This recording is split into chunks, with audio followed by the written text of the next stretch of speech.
Baik pemirsa Metro TV Lampung, kita akan melanjutkan kembali pembahasan tajuk Lampung Pos kali ini. Oke, Bang Ago. Jawa dan Bali sudah diberlakukan PPKM darurat seperti itu. Nah, termasuk di beberapa daerah lainnya masuk ke level 4, termasuk di Provinsi Lampung ada 2 daerah. Nah, sebenarnya apa yang sudah dilakukan oleh pemangku kepentingan untuk hal ini? Seperti tadi Bang Ago bilang sudah 17 bulan sosialisasi sudah. Nah, ini jadi seperti apa ketegasan-ketegasan yang diberlakukan sekarang ini?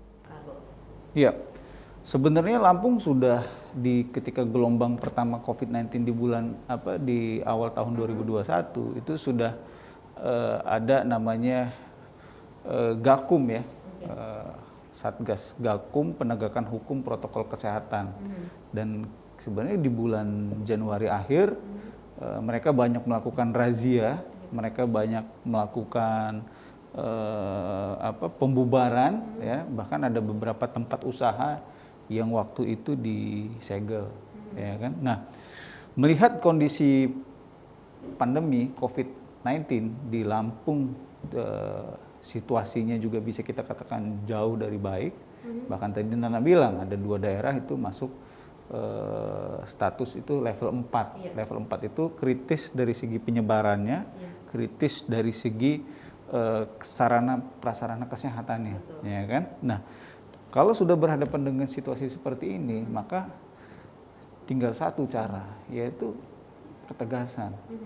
Berikan efek jerah ya bagi mereka-mereka yang bandel terhadap aturan main protokol kesehatan, baik secara individu maupun di tingkat korporasi, ya kan?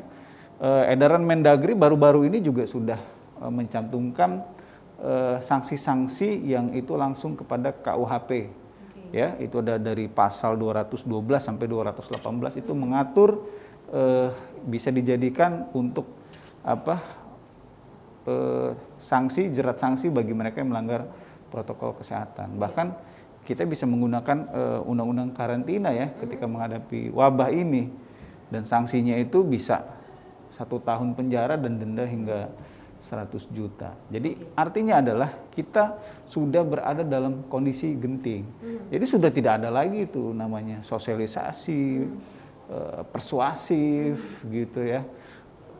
Itu kalau awal-awal COVID-19, ya kan. Ini sudah 17 bulan gitu ya. Sudah lewat itu masalah sosialisasi, sudah lewat itu masa pendekatan-pendekatan yang sifatnya persuasif, humanis. Sekarang ini adalah soal ketegasan, ya kan? Karena hukum tertinggi itu adalah menyelamatkan keselamatan orang banyak. Itu yang paling tinggi, gitu. Jadi kondisinya saat ini sudah seperti ini. Jadi kita dorong pemerintah, Satgas, aparat penegak hukum, ya, itu benar-benar sudah main tegas aja lah sekarang. Oke, nah ini kan diharapkan lebih tegas. Apakah sebelumnya Kak Ago bisa dibilang kurang tegas dari pemangku kepentingan atau secara hukum? Ya. Itu bisa diukur dari seberapa banyak sih orang yang tempat usaha yang disegel, ya. Seberapa banyak sih tempat usaha yang ditutup, seberapa banyak sih tempat usaha yang terancam surat izinnya dihentikan, ya kan? Sudah berapa banyak orang yang mendapat sanksi pidana akibat pelanggaran protokol kesehatan. Di beberapa daerah lain itu sudah memberlakukan sanksi pidana, ya, penjara, ya. Nah makanya ini kita lihat, dan kalau di Lampung sudah ada Metro itu sudah Satgas di sana sudah menekankan pelanggar protokol kesehatan di Kota Metro itu akan mendapat sanksi penjara. Nah ketegasan-ketegasan seperti inilah yang kita nantikan, kita tunggu, kita ingin lihat gitu dilakukan oleh seluruh pemerintah daerah yang ada di Provinsi Lampung, seluruh aparat penegak hukum yang ada di Provinsi Lampung. Walaupun zonanya masih kuning, walaupun zonanya masih oranye, kenapa tidak ketegasan itu juga sudah dihadirkan? Jadi ketegasan itu sebenarnya tidak perlu menunggu zona merah dahulu, zona hitam dulu, baru sanksi tegas, ya kan?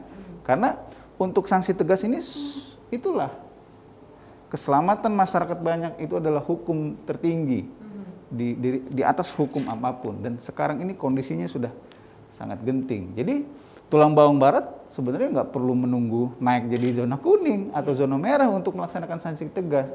Atau 11 daerah kabupaten kota lainnya yang di luar Bandar Lampung, Pringsewu dan Lampung Utara tidak perlu naik status jadi zona merah untuk memberikan sanksi tegas kepada mereka yang melakukan pelanggaran protokol kesehatan. Oke, Kago, emang selama ini status merah dulu, baru ketegasan itu baru ada atau seperti apa sebenarnya, Kago? Bahkan bisa saya katakan ya, sudah merah pun sanksi tegas itu belum kelihatan. Belum terlihat. Belum terlihat. Tapi taruhlah itu karena kondisinya seperti kemarin. Ya. Tren penambahan hariannya itu tidak banyak ya. Dulu sih waktu gelombang pertama COVID itu ya angkanya mungkin di 100 gitu kan. Betul. Atau 200. Ini kan sudah sampai 300-an. Di nasional angka tambahan perharinya udah sampai 30 ribuan. Okay. Artinya kita ini sudah pada level pelanggaran protokol kesehatan itu bukan kesalahan yang sudah bisa ditoleransi, sudah bisa dimaklumi, masih bisa dikompromikan. Tidak. Kita sudah masuk kepada ini aturan main harus ditegakkan, tidak ada lagi kompromi, tidak ada lagi persuasi. Kenapa? Kalau kita tidak menerapkan itu, menegakkan hukum secara tegas, dampaknya adalah pandemi makin sulit untuk bisa dikendalikan. Oke, selain ketegasan Kak Ago, ada solusi apa yang sebenarnya bisa ditawarkan untuk menekan dari penyebaran COVID-19 di Provinsi Lampung? Iya, ketegasan itu penting, ya. Tetapi yang jauh lebih penting lagi adalah kesadaran masyarakat, ya. Artinya apa? Pada akhirnya aparat boleh tegas, atau aparat sebenarnya bisa aja tidak terlalu tegas, ya, asalkan masyarakatnya itu korporatif, asalkan masyarakatnya itu ikut dengan aturan main yang sudah ditentukan oleh pemerintah. Jadi membangun kesadaran ini penting. Makanya dalam membangun kesadaran ini butuh peran serta semua pihak. Tidak hanya tenaga kesehatan atau Satgas COVID-19, semua pihak, tokoh masyarakat, tokoh agama, tokoh adat, tokoh pendidikan, kita semua, atau mungkin ya pemirsa Metro TV Lampung yang mungkin punya follower, punya subscriber, bisa menginfluence banyak orang, memiliki kesadaran yang sama, membangun kesadaran yang sama untuk kita tegas menegakkan hukum, patuh terhadap protokol kesehatan. Karena lebih tinggi dari program vaksinasi itu adalah tegaknya protokol kesehatan. Oke, intinya adalah protokol kesehatan dan juga ketegasan hukum ya Kak Ago. Oke Kak Ago, nanti kita kembali untuk membahas trending topik apa saja yang ada di 3 platform Lampung Pos lainnya. Pemirsa Metro TV Lampung, jangan kemana-mana, kami akan kembali untuk membahas trending topik apa saja yang ada di 3 platform Lampung Pos lainnya. Tetaplah bersama kami.